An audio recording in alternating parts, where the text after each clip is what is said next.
Muy bien, abran sus Biblias por favor en el Evangelio de Lucas, capítulo 12. Lucas capítulo 12, versículo 49 al 53, en un tema que se titula Jesús, causa de división. Así se llama el tema. Jesús, causa de división. Vamos a leerlo, Lucas 12, 49. Son palabras de Jesús. Noten, Él dice: fuego vine a echar en la tierra. ¿Y qué quiero? ¿O qué más quiero si ya se ha encendido? De un bautismo tengo que ser bautizado, y cómo me angustio hasta que se cumpla. ¿Pensáis que he venido para dar paz en la tierra? Os digo, no, sino disensión. Porque de aquí en adelante 5 en una familia estarán divididos, 3 contra 2 y 2 contra 3.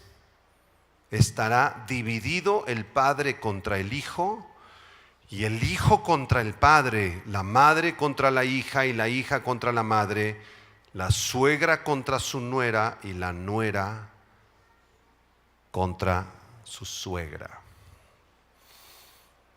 Queridos hermanos, este pasaje nos sorprende, porque muchos de nosotros pensamos que Jesús había venido en su primer advenimiento a traer paz al mundo.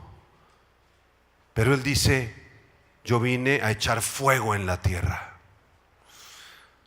Muchos de nosotros pensamos que Él vino a ayudarnos en nuestra vida, para que nuestra vida fuera un poco más fácil. Pero Él dice: de un bautismo tengo que ser bautizado, el bautismo del sufrimiento. Nosotros pensábamos que Cristo había venido a traer unidad en el mundo para que el mundo fuera más armonioso. Pero Él dice que vino a traer disensión. Y nosotros pensamos que Jesús vino a unir a las familias para que las familias estuvieran juntas, unidas y avanzaran en el camino de la vida. Pero Él dice que vino a dividir a las familias. ¡Qué pasaje tan tremendo! Por esa razón, lo primero que debemos decir para intentar explicar estas aparentes contradicciones es que todo ser humano tiene una cita con Jesucristo en la cruz. Todos. Los musulmanes también, los ateos, los budistas, todos los seres humanos tenemos una cita con Jesucristo en la cruz. Por eso la Biblia describe a Cristo en algunos pasajes como una roca, como una piedra, gran piedra, sobre la cual todos deberemos tropezar alguna vez. Todos, nadie se escapa de tropezar en esa roca. Algunos más chicos van caminando por la vida, tropiezan y caen. Otros más grandes en la juventud, en la edad adulta, tropiezan, caen. Otros en el momento de la muerte tropiezan y caen. Cristo es como una roca en la cual todos habremos de tropezar. Quienes tropiecen en Cristo y estando en el suelo humillados, reconozcan su enorme necesidad de Dios y del Evangelio, ellos nunca serán avergonzados. Romanos 9:33 dice: como está escrito, he aquí pongo en Sión piedra de tropiezo y roca de caída. ¿Quién es esa piedra, esa roca? Cristo. Y el que creyere en Él no será avergonzado. Si tú tropezaste un día con Cristo y te diste cuenta de tu necesidad de ser perdonado, de ser salvado, y clamaste a Él, nunca serás avergonzado. Nunca. Especialmente el día de tu muerte, cuando el diablo quiera infligirte dudas acerca de la vida eterna, y cuando despiertes del otro lado después de que tu corazón deje de latir, no serás avergonzado y estará tu precioso Salvador esperándote con los brazos abiertos. Pero hay otros que tropiezan en Cristo y en vez de humillarse, en vez de reconocer su necesidad de Dios, se llenan de orgullo y comienzan a acusar a Dios. ¡Ah, Dios! Y comienzan a blasfemar y a vivir para el pecado, para sí mismos, llenos de odio. Quienes tropiecen en Cristo y lo rechacen, tendrán que pagar las consecuencias. Primera de Pedro capítulo 2 versículo 8, dice el apóstol: piedra de tropiezo, así empieza el versículo, piedra de tropiezo y roca que hace caer. ¿A quién se refiere? A Cristo. ¿Por qué? Porque tropiezan en la palabra siendo desobedientes, a lo cual fueron también destinados. Dios ya los había destinado de alguna manera para tropezar en Cristo y rechazar a Cristo. La cruz del Señor Jesucristo es entonces un juicio para todo ser humano. Quienes crean serán salvados, quienes no crean serán condenados. El Hijo de Dios ofrece perdón de pecados, salvación y esperanza con sus brazos abiertos y ensangrentados en la cruz del Calvario. Y la pregunta esta tarde es: ¿qué harás tú cuando tropieces con Cristo? ¿Cuál será tu reacción? Y de eso se trata el pasaje que vamos a explicar a continuación. En este pasaje vamos a aprender cómo Cristo vino a traer juicio a la tierra por medio de su sacrificio en la cruz, y cómo ese juicio que Él ha traído traerá como consecuencia disensión, división entre las familias, y por lo tanto los creyentes debemos de estar entregados al Señor sin importar lo que pase con nuestras vidas, en el mundo o en nuestras familias. Vamos a desarrollar este pasaje. Regresen a Lucas 12:49 después de esta introducción, y vamos a decir en primer lugar que Cristo vino a echar fuego a la tierra. ¿Sabía usted eso? ¿Había escuchado usted eso? ¿Cristo echando fuego en la tierra? Léanlo, Lucas 12:49. ¿Qué dice Jesús? Léanlo en voz alta. Fuego vine a echar en la tierra. ¿Y qué quiero si ya se ha encendido? Este es uno de los versículos más difíciles de traducir y de interpretar en el idioma original en griego. Y voy a intentar desmenuzarlo brevemente. La palabra vine, donde Jesús dice fuego vine, ese verbo vine es un aoristo activo indicativo en el griego. Se lo explico. Esto significa que el Señor vino al mundo con el propósito anticipado de echar fuego a la tierra. El fuego representa juicio, apúntalo. Jesús ya sabía desde antes de venir al mundo, desde antes de nacer en el vientre de María, ser engendrado y nacer, que su propósito anticipado era echar fuego en la tierra. Y después, o sea, juicio. Y después Jesús pregunta: ¿y qué quiero si ya se ha encendido? Así lo tradujo la Reina Valera. ¿Y qué quiero si ya se ha encendido? Y este verbo querer en el idioma original, celo en el griego, está en presente activo indicativo. ¿Qué significa esto? Significa que en el momento en que Jesús pronunció estas palabras, ¿qué quiero? ¿Sí? Él estaba deseando aquello en ese momento.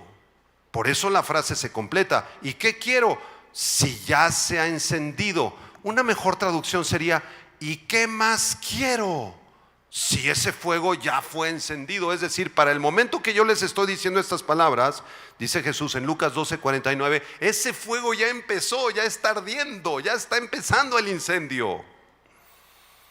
La Biblia de las Américas traduce este versículo muy difícil de la siguiente forma. Dice: yo he venido para echar fuego sobre la tierra, y cómo quisiera que ya estuviera encendido. Como si el fuego aún no estuviera encendido. Entonces Jesús dice: yo vine a echar fuego, y cómo quisiera que ese fuego ya estuviera encendido. Como si ese fuego no se hubiera encendido aún. Pero el idioma original no permite esa traducción. Tenemos que desechar esa traducción de la Biblia de las Américas y poder investigar en otras traducciones mejores, como la Biblia textual, que traduce el versículo así. Dice la Biblia textual: vine a echar fuego en la tierra. ¿Y qué más quiero si ya fue encendido? Otra traducción dice: no penséis que he venido, no, ese es otro versículo, pero vine a echar fuego en la tierra. ¿Y qué más quiero si ya se ha encendido? Hermanos, ¿qué está diciendo Jesús? Muchos han leído ese versículo, ¿verdad? Pero cuando lo leemos decimos: Señor, no entiendo. ¿Qué es esto? ¿Qué significa esto, Señor?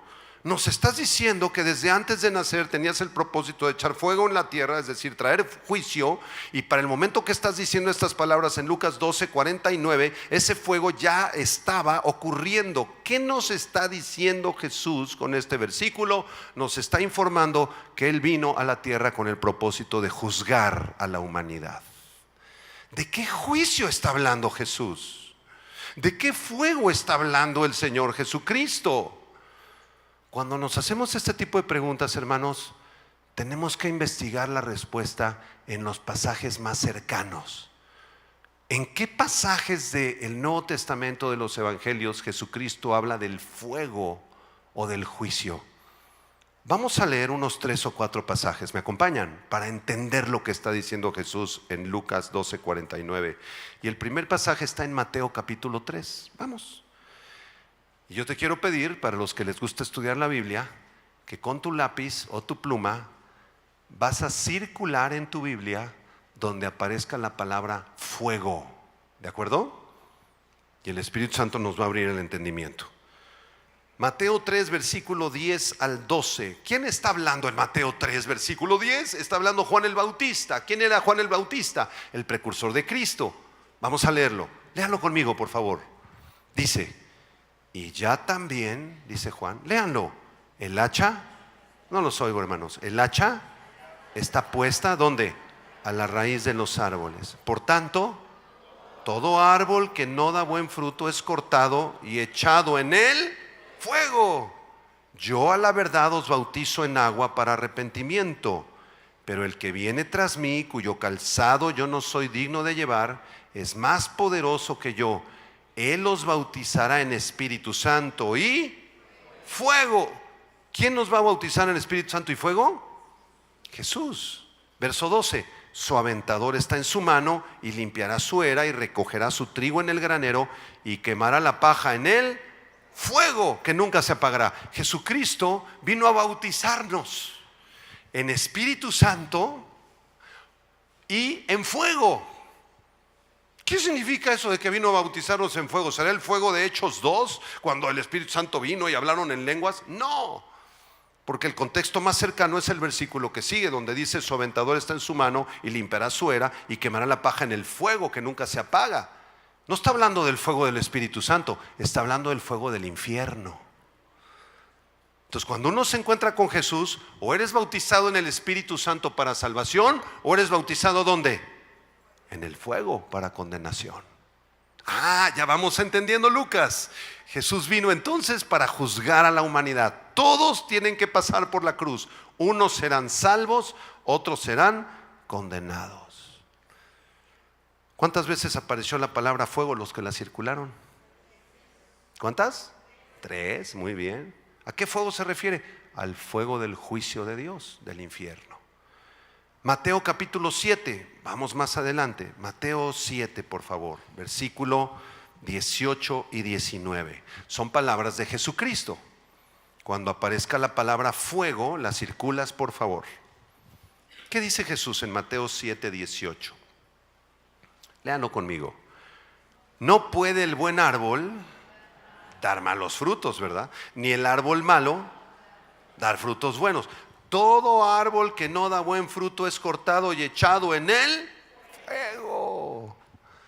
Si yo digo que soy cristiano, pero no doy fruto, y no amo a mi esposa, no disipulo a los niños, no pago mis impuestos, sigo robando, sigo emborrachándome, entonces, ¿dónde voy a acabar?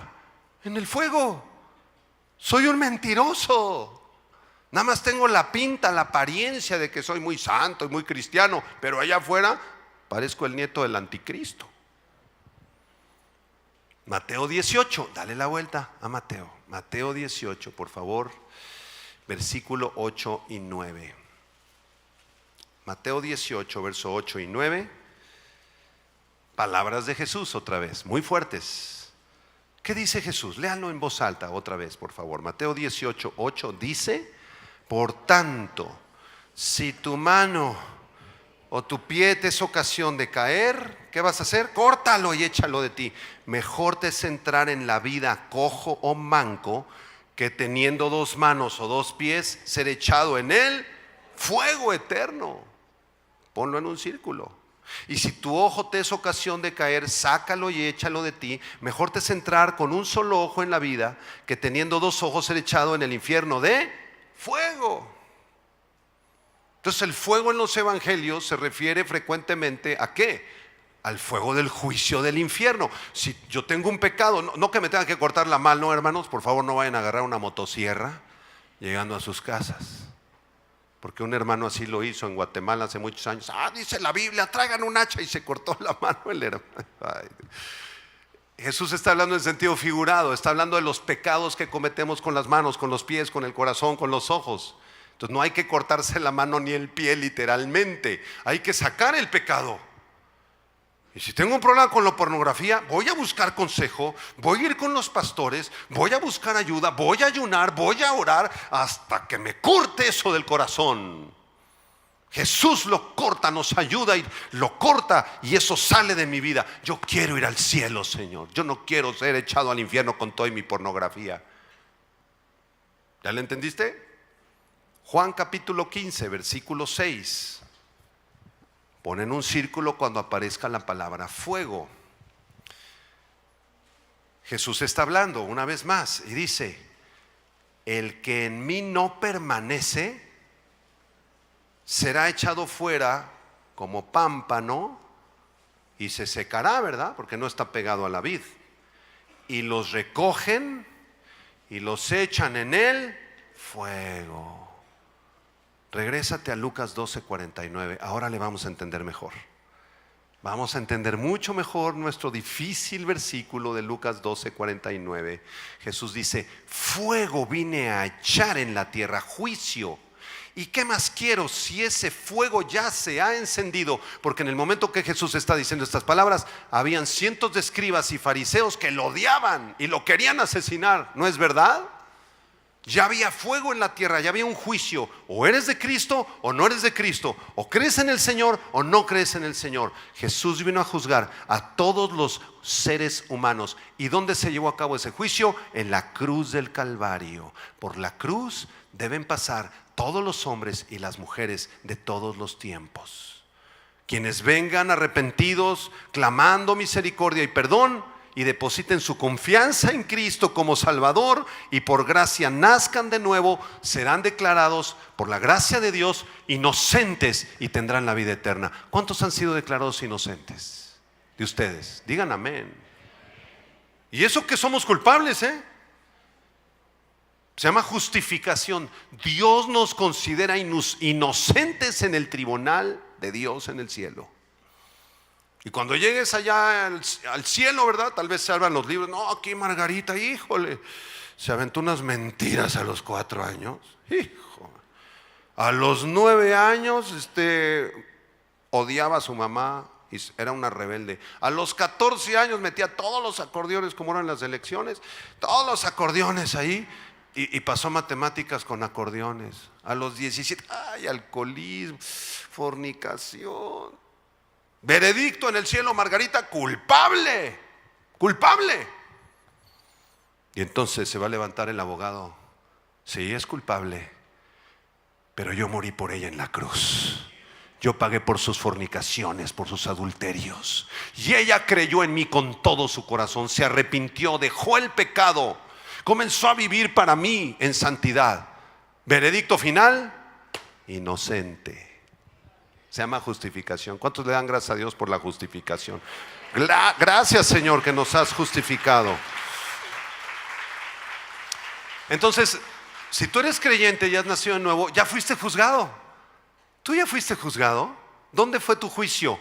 En la cruz.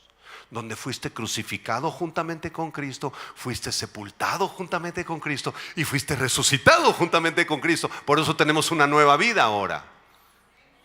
Un par de versículos más. Juan capítulo 3, versículo 36. Juan 3, 36. Muy impresionante versículo. Cuando compartas el evangelio a una persona, háblale de la bondad de Dios, de la misericordia y la gracia de Dios y de todos los atributos preciosos de Dios, pero también háblale del juicio de Dios. Tenemos que ser equilibrados. ¿Qué dice Juan 3:36? Léanlo fuerte, fuerte. ¿Qué dice? El que cree en el Hijo tiene vida eterna. Pero el que rehúsa creer en el Hijo no verá la vida, sino que la ira de Dios está sobre él. ¿Eso dice tu Biblia? La mía también. Entonces es cierto, porque unos versículos anteriores dice: porque de tal manera amó Dios al mundo, ¿se acuerdan? Que envió a su Hijo Jesucristo para que todo aquel que en él cree no se pierda, mas tenga vida eterna. Pero los versículos de abajo también tienen la misma validez. El que cree en el Hijo tiene la vida. El que no cree en el Hijo de Dios no tiene la vida eterna. El apóstol Juan lo puso en la primera de Juan 5, versículo 12. El que tiene al Hijo tiene la vida. El que no tiene al Hijo de Dios no tiene la vida. ¿Tienes tú al Hijo de Dios? ¿Amas a Jesús con todo tu corazón? Es el amor de tu vida. Tú eres de los cristianos que se levantan en la mañana y ya quieres empezar con el día y el despertador y los dientes y rápido. O eres de los cristianos que antes de lavarte los dientes y empezar el día, te arrodillas 15 minutos. Y lo primero que te acuerdas en el día es de tu Señor Jesús. Y le dices: gracias, Jesús, que estoy vivo. Te amo con todo mi corazón. Y este día 8 de junio del 2025 te lo consagro a ti, Jesús. Ayúdame, perdona mi maldad, Señor. Tu Espíritu Santo me llene. ¿De cuál eres tú? ¿De cuál de los dos? ¿De los que se para y empieza el día así como sea? ¿O de los que aman a Jesús desde tempranito? Cada uno conteste la pregunta. Regresamos al Evangelio de Lucas después de haber intentado explicar el verso 49, que espero que haya servido de algo esta explicación. Lo voy a volver a leer. Fuego vine a echar a la tierra. ¿Qué significa eso? Que vino a morir y que en la cruz vino a juzgar a toda la humanidad. ¿Y qué más quiero? Dice Jesús. Ese fuego ya se ha encendido, ya empezó ese fuego. Y porque Jesús se está refiriendo al juicio en la cruz, en el versículo 50 habla de su bautismo. En segundo lugar, vamos a decir que Cristo vino a ser bautizado en sufrimiento. Ese es el segundo punto de nuestra enseñanza. Versículo 50, véanlo, Lucas 12:50. ¿Qué dice Jesús? De un bautismo tengo que ser bautizado, y cómo me angustio hasta que se cumpla. Si leemos el texto de corrido, el verso 49 y 50, pareciera que no tienen relación. En el 49 está hablando del fuego y que el fuego ya se encendió, y en el 50 del bautismo y que se angustia. Parece que no tienen relación. Pero después de nuestra explicación, claro que tienen relación. El fuego se llevó a cabo en la cruz, el juicio de toda la humanidad. Por eso en el 50 Jesús está hablando justamente de lo que le costó ir a la cruz. Dice: de un bautismo tengo que ser bautizado. La palabra bautismo, apúntala, baptizomai en griego con TZ. Baptizomai significa en este caso ser abrumado por alguna experiencia difícil o prueba que implique sufrimiento. La palabra significa ser sumergido. Cristo fue sumergido en sufrimiento, fue sumergido en dolor, en esa experiencia terrible de la cruz del Calvario. En Lucas 12:50 Jesús está profetizando su muerte. Su muerte. ¿Usted sabe cuántas veces Mahoma profetizó su muerte? Cuando le preguntaron sus discípulos: oiga, Mahoma, el fundador del Islam, de los musulmanes, oiga, Mahoma, ¿cuándo se va a morir usted? Pues quién sabe. Cuando los seguidores de Buda le dijeron: oiga, Buda, usted viene, es un profeta, viene a hablarnos de la vida más allá. ¿Cuándo va a morir usted, profeta? ¿Quién sabe? Ningún líder religioso supo cuándo se iba a morir, porque eran falsos profetas. Jesucristo anunció su muerte en Lucas 12:50, meses antes de la cruz. Y no fue la primera vez. Apunta estos pasajes. La primera vez que Jesús anunció su muerte fue en Mateo 16:21, después de la confesión de Pedro, cuando Pedro le dijo: tú eres el Hijo de Dios. La segunda vez que Jesús anunció su muerte fue en la transfiguración, en Mateo capítulo 17. La tercera vez que Jesús anunció su muerte fue en Mateo 20, en el camino a Jerusalén. Y en el Evangelio de Juan, no sabemos bien el tiempo, Jesús también profetizó su muerte en Juan capítulo 2 y en Juan capítulo 10. Al menos 6 o 7 veces Jesucristo anunció su muerte.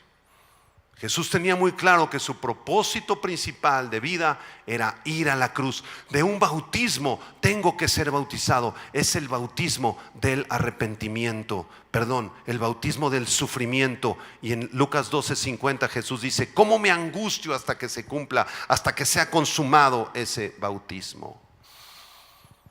Jesús durante su vida se angustiaba por la cruz, porque sabía que cada día que pasaba era un día menos para ir a la cruz. Se angustiaba tremendamente, experimentaba una presión, una ansiedad, una turbación tremenda. Eso significa la palabra angustia en el original griego. ¿Y cómo resolvía esa angustia? ¿Sabe cuántas horas Jesús oraba? En la mañana, ¿qué hacía Jesús cuando recién amanecía? 4:30, 5 de la mañana. Bueno, muchachos, ya amaneció. Pedro, prepárate los huevitos rancheros. Juan, vete por jugo de naranja. Y a ver, pongan aquí la mesa, vamos a platicar, vamos a cotorrear, luego nos vamos de pesca. No, hermano, Jesús no empezaba así sus días. ¿Sabes cómo empezaba Jesús sus días? En la madrugada se iba a un lugar aparte. ¿A qué? A orar. Y de esa manera, esa angustia la entregaba al Padre. Dios lo ayudaba y lo fortalecía. ¿Has estado tú angustiado, hermano? ¿Has estado tú angustiado? ¿Te han tomado angustias de muerte en medio de una enfermedad en un hospital? ¿Has pasado momentos difíciles? ¿Qué vamos a hacer? ¿Qué vamos a hacer? Porque algunos dicen: no, pues ¿para qué oro si Jesús es Dios? Él seguramente nunca estuvo angustiado. Claro que estuvo angustiado. Todos los días de su vida había una angustia en su corazón. ¿Y cómo la resolvió? De rodillas delante del Padre. Así se resuelve la angustia. Apúntalo. De rodillas. ¿Cuántas horas pasaste en oración esta semana que pasó? ¿Cuántas horas? ¿Cuántas horas intercediste por los demás? Ahora, si alguno de nosotros pensamos que estamos angustiados o sufriendo, debemos voltear a la cruz, porque Jesús desde ahí se compadece de nosotros. ¿Tú piensas que estás sufriendo? ¿Tú piensas? Tenía un hermano que en el COVID se contagió y estuvo a punto de morir con el oxígeno. Le pusieron 30 inyecciones en la panza para que no se coagulara, que no se le fuera un coágulo al corazón. Bajó 20 kilos de peso, ya no podía respirar, ya no podía jalar aire. Y lo fuimos a visitar y yo le decía: hermano, estás en angustia, tienes que orar. Y entre su voz entrecortada él me decía: pastor, pero Jesús sufrió más que yo. ¿Dónde estaban sus ojos? En la cruz. ¿Tú crees que está sufriendo? Sí está sufriendo. No minimizo eso. Pero por favor, cuando estés sufriendo, pon tus ojos en la cruz. ¿Saben ustedes por qué razón Jesús decidió soportar toda esa angustia y el padecimiento de la cruz, los clavos, la corona de espinas? Cuando yo leo ese relato se me derraman las lágrimas, hermano. Porque los soldados romanos eran terribles. Le vendan los ojos a Jesús, le ponen una corona de espinas, se la clavan en el cráneo, unas espinas de más de 2 pulgadas, su cráneo fue traspasado, la sangre corría por toda la cara, se estaba desangrando el Señor Jesucristo, y encima de eso le ponen una venda en los ojos, toman un palo y comienzan a golpearlo brutalmente en la corona de espinas para que se le claven mucho más las espinas, y todavía le preguntan: si eres profeta, profetiza, ¿quién te ha golpeado? ¿Por qué lo hiciste, Señor? ¿Por qué soportaste tanta angustia, tanto sufrimiento? ¿Por qué, Señor? Y la respuesta está en el libro de los Hebreos. ¿Quieren saber la respuesta? Hebreos capítulo 4, versículo 14. Ahí dice por qué sufrió toda la angustia y el dolor de la cruz. Vamos a leerlo, amén. ¿Qué dice Hebreos 4, versículo 14? Versículo precioso. Léanlo en voz alta, por favor, hermanos. Participen conmigo, todos. ¿Qué dice? Hebreos 4, 14. 10 segundos para que lo encuentres. Algunos andan por Génesis. Bueno, Hebreos 4, 14. ¿Qué dice? En voz alta. Por tanto, juntos, por tanto, teniendo un gran sumo sacerdote que traspasó los cielos, Jesús el Hijo de Dios, retengamos nuestra profesión, porque no tenemos un sumo sacerdote que no pueda compadecerse de nuestras debilidades, sino uno que fue tentado en todo, según nuestra semejanza, pero sin pecado. Acerquémonos pues confiadamente al trono de la gracia para alcanzar misericordia y hallar gracia para el oportuno socorro. Estás siendo tentado, estás sufriendo, estás en angustia. Tienes un sumo sacerdote que también fue angustiado, y él fue a la cruz para ayudarte, para que encuentres gracia, para abrirte el camino al lugar santísimo, para que tengas comunión con el Dios Todopoderoso. Denle la vuelta a Hebreos capítulo 12, porque todavía no quedó resuelta nuestra pregunta del todo. ¿Por qué tanto sufrimiento, Jesús? ¿Por qué decidiste angustiarte y sufrir tanto, ir a la cruz por mí? Hebreos 12, versículo 1 y 2. ¿Cómo hizo Jesús para poder enfrentar toda esa angustia que sabía que lo llevaría a la cruz? Hebreos 12 nos da esta respuesta. Versículo 1, léanlo conmigo. Por tanto, ¿ya lo tienen?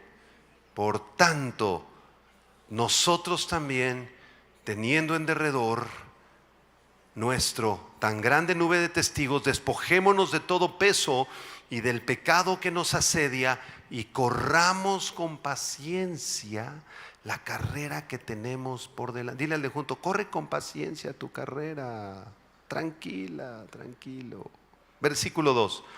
Puestos los ojos, ¿dónde? En la enfermedad, en el cáncer, en el accidente brutal, en la muerte del sobrino, que era un niño. No, ahí no van los ojos. ¿Dónde van los ojos? Puestos los ojos en Jesús, el autor y consumador de la fe. Y aquí está nuestra respuesta, subráyala. El cual, por el gozo puesto delante de él, sufrió la cruz, menospreciando el oprobio, y se sentó a la diestra del trono de Dios.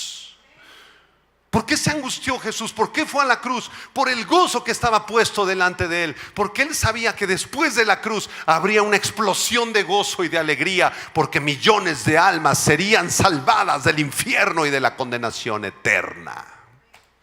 El gozo de Cristo era mucho más grande que su angustia. Si su angustia llegaba hasta aquí, su gozo llegaba hasta el cielo. Y cuando él se angustiaba, buscaba al Padre en oración y se llenaba de gozo, porque sabía que él vino a rescatar a sus hermanos menores, a todos nosotros. Un aplauso de gloria a Jesús, por favor.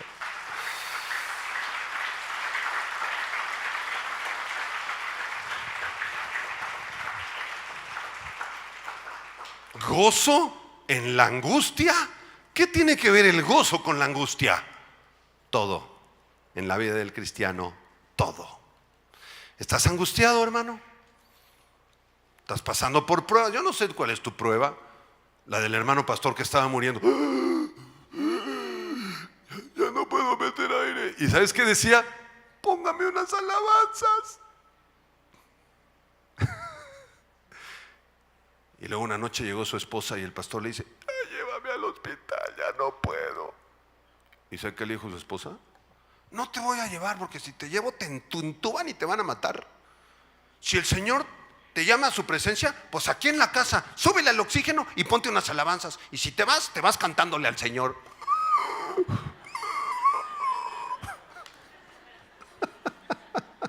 ¿Gozo en medio del sufrimiento? ¿Es posible eso? Digan amén. Digan más fuerte, están todos desanimados. Digan amén, pastor. Gozo en medio del sufrimiento, sí, gloria a Dios. Y lo dice Santiago. ¿Se acuerdan de Santiago 1? Hermanos míos, tened, ¿qué? Por sumo gozo cuando os halléis en diversas pruebas. Y gozarse no es estar sonriente así contando chistes. No. El gozo es un fruto que nace desde adentro, que se sobrepone al sufrimiento, se sobrepone a la angustia. El gozo del Señor es nuestra fortaleza. Por eso Jesús decidió ser bautizado en el bautismo del dolor en la cruz. Gloria sea a su nombre. Regresense a Lucas. Ya explicamos el versículo 50, o al menos eso intentamos. ¿Le entendiste al versículo 50? ¿Le entendiste al 49? ¿Cuál sigue? El 51. El tercer punto de nuestro bosquejo es que Jesús vino a traer disensión. Vean el verso 51. ¿Pensáis que he venido para traer paz en la tierra? Os digo, no, sino disensión. Jesús, ¿cómo es posible? Señor, el profeta Isaías en el capítulo 9, versículo 6 dijo que tú eres el príncipe de paz. Y ahora que venimos contigo y te decimos: Señor, tú eres el príncipe de paz, ¿verdad que has venido a traer paz a la tierra? Y Él nos dice: no, he venido a traer disensión. ¿Qué es eso de la disensión? Es una palabrita griega que significa división en unidades opuestas, división en hostilidad, estar en oposición, en división, en hostilidad. Eso significa la palabra. Entonces, hermanos, aquí hay una contradicción teológica. Alguien explíqueme, por favor. ¿Que no Jesús es el príncipe de paz y vino a traer paz a la tierra? Y aquí en Lucas 12:51 nos dice: no, yo no vine a traer paz a la tierra, vine a traer disensión. Entonces lo mismo le dije al Espíritu Santo: Señor, explícame este pasaje, porque predico el Toluca el domingo, y si tú no me explicas el pasaje, yo no voy a poder explicarle a los hermanos. Y entonces el Espíritu Santo me llevó a un par de pasajes más y me enseñó que Jesús vino a traer paz a la tierra en los corazones de aquellos que le aman. No de todos, de los que le aman. Y en los corazones de aquellos que no le aman, no puede haber paz. Y si en los corazones de aquellos que no le aman no hay paz, y los que no le aman tienen algo que ver, tienen alguna relación con los que le aman, entonces va a haber una división. Y esa es la explicación. No hay ninguna contradicción teológica. Isaías 26, versículo 3 y 4. Véanlo. Porque muchos de ustedes están bien angustiados, hermanos, y no duermen. ¿Cuántos tienen insomnio? No levanten la mano, por favor. ¿Cuántos? Ay, el dinero y la salud, esto y lo otro. Y estamos así como Pepita en comal, ¿verdad? Como Chinicuil en sartén. Y nos da la taquicardia. Y ya llegan las 9 de la noche. Y te angustias. No, hermano, si tú tienes a Cristo, eso es pecado, ¿eh? Porque aquellos que deciden seguir viviendo en angustias y en sufrimientos, así, una angustia tremenda por el pecado, por el mundo, es como si le dijeras a Jesús: tu sacrificio en la cruz no valió para nada, Señor, porque yo sigo angustiado. ¿Cómo le vas a hacer para tener paz? Isaías 26, 3 y 4. Te lo vas a memorizar y lo vas a repetir todas las veces que puedas si tienes insomnio. Y te aseguro que en menos de 5 horas te vas a quedar dormido como bebé. si concentras tu alma en este versículo y oras con todo tu corazón este versículo, todos tus pensamientos de angustia no van a poder ya atacarte, porque vas a estar muy ocupado repitiendo, memorizando y orando Isaías 26, 3 y 4. ¿Qué dice? Léanlo fuerte. Tú, Señor, guardarás en completa paz aquel cuyo pensamiento en ti persevera, porque en ti ha confiado. Confiad en Jehová perpetuamente, porque en Jehová el Señor está la fortaleza de los siglos. Ay, Señor, pero es que me duele la muela, ya se me infectó y se mete una bacteria, se me va a ir al cerebro y me voy a morir. Tú guardarás en completa paz aquel cuyo pensamiento en ti persevera, porque en ti ha confiado. Pero es que mi marido, Señor, llega a las 5 de la mañana, yo pienso que está en adulterio con otra mujer, Señor, y me da tal la taquicardia, me da el tramafaz. Tú guardarás en completa paz. Es que el dinero, Señor, es que no hay ningún pretexto, hermano. Aquí dice que el Señor guardará en completa paz aquel en cuyo pensamiento persevera la palabra de Dios. ¿Y la Biblia es cierta o no? Gloria a Dios. Seguir a Cristo tiene un alto precio. El rechazo de la familia, de los amigos y de la sociedad. Cristo hace la paz entre Dios y su pueblo, pero provoca un conflicto entre aquellos que se arrepienten y lo siguen y aquellos que no se arrepienten y no lo siguen. Vamos a ser los rechazados del mundo, hermanos. Digan amén. El mundo nos va de hecho nos odia. Digan amén. Y cuando tú te ganes 3, 4 almas para Cristo, espérate 3, 4 ataques del diablo, porque va a querer asesinarte, porque te odia. Pero Cristo te protege. Di amén. Y estamos en medio de una guerra espiritual brutal y tremenda. Y el diablo se nos va a venir encima, pero el Señor nos guardará. Digan amén. A eso se refiere la división. Terminamos en el versículo 52 y 53. El último punto del bosquejo es que Cristo vino a dividir familias. ¿Qué? ¿Qué, pastor? ¿Qué nos estás enseñando? ¿Que Jesús no vino a unir la familia? Que los papás y los hijitos, los abuelitos, los tíos, los primos, y todos estuvieran juntos contentos cantando alabanzas en Navidad. No. El versículo 52 dice otra cosa. Léelo. Porque de aquí en adelante, dice Jesús, a partir de este momento y de la cruz, que 5 en una familia estarán, ¿qué? Divididos, 3 contra 2, 2 contra 3, estará dividido el padre contra el hijo, y el hijo contra el padre, la madre contra la hija contra la madre, la suegra contra la nuera contra... Un desastre. Un desastre. ¿A eso vino Jesús? Sí. ¿Cómo? Y muchos de ustedes tienen esa experiencia, ¿no? Cuando llega el jovencito, ¿no? A la casa. Ay, papá, ¿qué crees que me hablaron del Señor Jesucristo? Me regalaron esta Biblia y Cristo vive en mi corazón y Él me salvó y yo siento que amo a Jesús. Ven para acá, chamaco tonto. ¿Qué libro es eso? Estás en una secta. Rompen la Biblia, la avientan al basura. Te prohíbo que regreses a ese lugar. Aquí somos ateos y creemos en los libros de Sigmund Freud. Cállese, cállese. Y hasta los golpean. Así nos pasó en la iglesia de Tlalnepantla. 3 hermanitos, 16, 14 y 12. Los 2 mayorcitos varones, la chiquita la nena. Y se escapaban de su casa. Y llegaban al grupo de jóvenes. Pastor, háblanos de Cristo. Y recibieron a Cristo, fueron salvos los 3 chamaquitos. Y le decía, oye, ¿y tu papá y tu mamá por qué no vienen? No, pastor, mi papá es ateo, es político, mi mamá es intelectual de la UNAM y odian a Dios.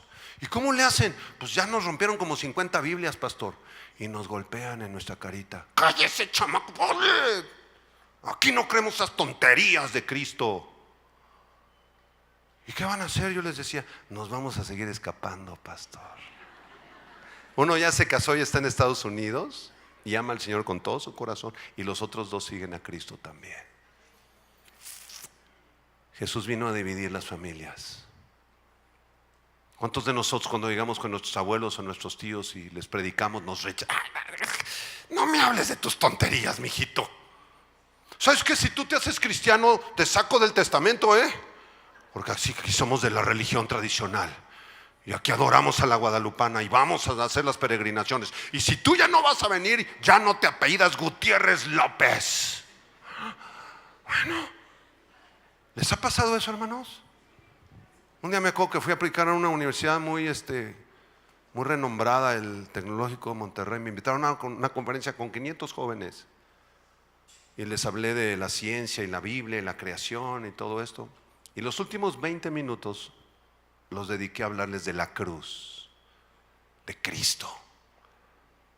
Que hay dos destinos eternos, el cielo o el infierno. Y cuando empecé a decir los versículos y hablarles de la sangre, de la cruz, de los soldados romanos, del sacrificio de Cristo, de su muerte y de su gran amor por ellos, se paró como el 80% del auditorio y comenzaron a pronunciar palabras que me son impronunciables para ustedes por respeto. Empezaron a hacer bolita de los cuadernos con las hojas y me las empezaron a aventar. Lárgate de aquí. Aquí en esta universidad no creemos en esas cosas. Son tonterías. Con otras palabras, ¿verdad? Vamos a ser rechazados, hermano. ¿Estás dispuesto a ser rechazado? O sea, date cuenta a quién estás siguiendo. ¿A quién estás siguiendo, hermano? No estás siguiendo a un multimillonario exitoso en los estándares del mundo. Tú estás siguiendo a un pobre, humilde carpintero de Nazaret, que es el Hijo de Dios, que murió por ti en la cruz, que fue rechazado, que fue golpeado, que blasfemaron acerca de él y lo asesinaron en una cruz. Date cuenta a quién estás siguiendo. Entonces, si a él le fue así en el mundo, ¿cómo te va a ir a ti? ¿Cómo te va a ir a ti? No nos va a ir muy bien en este mundo, pero nos va a ir muy bien cuando lleguemos allá con él. Gloria a Dios. Entonces, quiero hacer un par de aclaraciones porque este último punto, Cristo vino a dividir familias, yo le agregaría y a formar una nueva familia, porque se puede malentender. Entonces muchos de ustedes dicen, el pastor César predicó que la familia se va a dividir por causa de Cristo y pues mi esposa no es cristiana y yo sí. Entonces mañana firmo el divorcio y me consigo otra esposa. Ay, angelito chiquito, esa no es la enseñanza, papacito. Esa no es la enseñanza. El pastor César predicó, entonces yo tengo 15 años, me voy de mi casa porque tengo que abandonar a mis padres para hacer. No, tú te quedas en tu casa, papacito. Porque el matrimonio es santo y la Biblia nos enseña que aunque haya una división en lo espiritual, tú eres responsable de orar todos los días de tu vida por tu esposa incrédula, por tu esposo incrédulo que no quiere venir a la iglesia, no quiere saber nada de la Biblia. Tú te lo vas a ganar con tu testimonio, hermana, y vas a orar por él y le vas a compartir y lo vas a perdonar. Y vas a clamar a Dios para que ese hombre sea hecho pedazos por Cristo y venga al conocimiento del Dios verdadero. Tú no te divorcias. No malinterpretes la enseñanza. Tú no te vas de tu casa, jovencito. Digan amén. Entonces Cristo vino a dividir familias, pero vino a formar una nueva. Por eso vamos a terminar nuestra enseñanza en Lucas capítulo 8, por favor. Aunque la familia de sangre tenga divisiones y mi tío ya no quiera verme porque le prediqué a Cristo, y mis primos piensen que soy un ignorante, tonto, por haber dejado de hacer dinero como ellos lo hacen y predicar a Cristo. Y aunque mi abuelo haya estudiado en el Vaticano para ser sacerdote católico y hasta los 88 años rechazó el evangelio y luego se convirtió.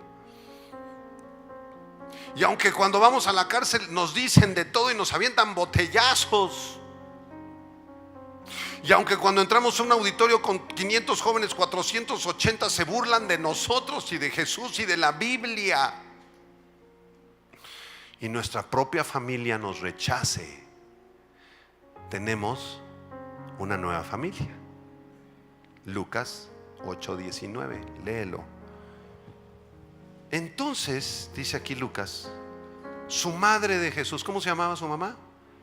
María, muy bien. Y sus hermanos, ¿cuántos hermanos tenía Jesús? ¿Cuántos varoncitos? ¿Cuántos varones? ¿No saben? El Evangelio de Mateo y de Marcos dice que eran 4 y aparecen sus nombres. Y también venían sus hermanas probablemente. ¿Cuántas hermanitas Jesús tuvo? Mujercitas. ¿Cuántas? Se mencionan hermanas en plural en el griego, al menos 2, probablemente 3. 4 varoncitos, más 3 mujercitas, supongamos, van 7. Más Jesús, 8. Más José y María, una familia de 10 viviendo en la pobreza. ¿De cuántos era tu familia, hermano? De cuando eras chiquito, ¿cuántos hermanos? Ay, pastor, éramos 8, éramos bien pobres. Nosotros éramos 12, pastor. Ay, cuánto le sufrimos y le padecimos. No te preocupes, Jesús padeció lo mismo o peor, porque probablemente su papá murió cuando él era un adolescente y él tuvo que sacar adelante a toda la familia trabajando muy duro. ¿En qué trabajaba Jesús? Era carpintero. Entonces su madre y sus hermanos vinieron a él, pero no podían llegar hasta él. ¿Por qué? Por causa de la multitud. Verso 20. Y se le avisó, dice la Biblia. Alguien le dijo: tu mamá y tus hermanos están afuera y quieren verte, Señor. Él entonces respondiendo les dijo, ¿qué les dijo? Léanlo. Mi mamá, mis hermanos son los que oyen la palabra de Dios y la hacen. Dile a la persona a tu lado: tú eres mi hermano, eres mi hermana. Si tú estás jovencito y tienes a alguien un poquito más grandecito, dile: usted es como mi papá, usted es como mi mamá. Ya si está muy grandecita la persona, usted es como mi abuelita, dígale. Y tú dile: y usted como mi nieto. Y aquí tenemos un montón de mamás, ¿verdad? Mi mamá se fue en el 2007 con el Señor. Y hay otra hermana que se llamaba Bertita, de 80 años. Bien bonita la hermana, así güerita, sus ojos azules así. Bien tremenda la hermana, era un espíritu joven en un cuerpo viejito. Me dice: ven para acá, Cesarín. Sí, hermana Bertita, tú vas a ser ahora mi hijo. Y yo: órale, va. Está chida, órale. Me dice: vamos a hacer evangelismo, vámonos a las misiones, vamos a agarrar un avión, un camión, vámonos a la sierra. Ay, hermana, a ver, andas con tu bastón y tienes diabetes. Y no, vámonos. Era un alma joven en un cuerpo viejito y me adoptó de hijo. ¿A cuántos has adoptado tú en la iglesia? ¿A cuántos? ¿Ya adoptaste a alguien? Porque hay chavitos que su papá los abandonó aquí en la iglesia, chavitas que la mamá se fue o viven con la abuela. Adopta a alguien, adopta, involúcrate en la iglesia, echa ojo, dile: Señor, muéstrame, ¿a quién voy a adoptar? Adóptate un joven. Damitas maduras, adopten una jovencita. A ver, hijita, ¿me permites? Yo te quiero mucho, mira, vamos a ser amigas. Yo quisiera ser como tu mamá. ¿Me permites darte un consejo? ¿Me permites orar por ti? Se llama la familia espiritual. ¿Cuántos le dan gracias a Dios por la familia espiritual? Por eso nos decimos hermanos, papá, mamá, hijo. Amén. Para eso vino Jesús. Conclusiones, terminamos. Número 1, todo ser humano debe enfrentar el juicio en la cruz de Cristo. ¿Están de acuerdo? Amén. Número 2, aunque Jesús es el príncipe de paz, vino a traer disensión a la tierra. Número 3, aunque nuestra familia de sangre nos rechace, tenemos una familia espiritual que nos acepta. Y número 4, es una pregunta más que conclusión: ¿estás dispuesto a sufrir y padecer por causa de Cristo? ¿Estás dispuesto? ¿Sí o no? Y quizá la pregunta más importante de todo el sermón: ¿tienes a Cristo en tu corazón? ¿Ya te tropezaste con Cristo? Y si no te has tropezado, no falta mucho, te vas a tropezar. Tarde o temprano te tropiezas. ¿Qué vas a hacer con Cristo? ¿Qué vas a hacer? ¿Lo vas a rechazar como la mayoría? ¿Te vas a burlar de Él?